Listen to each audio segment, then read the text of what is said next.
ખાડીપુરને લઈ સુરત મનપા એક્શન મોડમાં। ખાડી પરના દબાણો દૂર કરવાની કામગીરી શરૂ કરવામાં આવી। મનપા દ્વારા અલગ અલગ ઝોનમાં કામગીરી શરૂ કરવામાં આવી। વાલમનગર બ્રિજને દૂર કરવામાં આવ્યો તો પાસોદરા ખાડી પર બ્રિજ બનાવી દેવામાં આવ્યો હતો।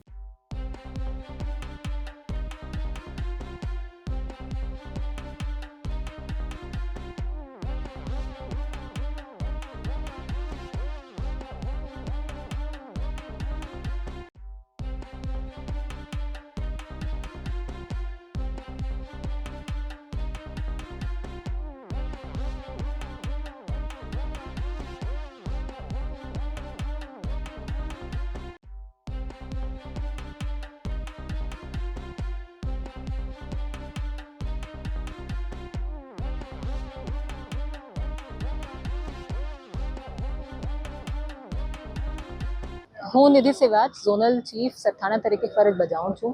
સુરત મહાનગરપાલિકા દ્વારા દર વર્ષે પ્રી મોન્સૂનની કામગીરી હાથ ધરવામાં આવે છે। આ વર્ષે પણ ધરવામાં આવી હતી। આ પછી જ્યારે વરસાદ પડી તો બહુ બોટલનેક્સ આઈડેન્ટિફાઈ થઈ હતી, જેના દૂર કરવા માટે અત્યારે કવાયત ચાલી રહી છે।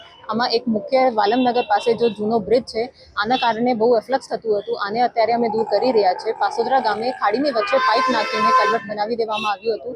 આ પાઇપ કલવટ અત્યારે એક ઝોન દ્વારા દૂર કરવામાં આવી રહ્યું છે। આને સિવાય આઇકોનિક રોડ ઉપર પાઇપ કલવટ નાખીને ખાડીને બહુ સાંકડો કરી દેવામાં આવ્યું હતું, જેના કારણે પાણીના અડચણરૂપ હતું। આ પણ દૂર કરવામાં આવી રહ્યું છે। અને ડીએફસીસી બુલેટ ટ્રેનની નીચે પણ પાઇપ કલવટ હતું, જેને દૂર કરવાની કામગીરી અત્યારે હાથ ધરવામાં આવી છે। આ સિવાય પણ ડ્રોન મારફત આખી ખાડીના સર્વે કરવામાં આવી રહ્યું છે, અને જો પણ એવી બોટલનેક્સ આઈડેન્ટિફાઈ થશે, આને પણ દૂર કરવામાં આવશે।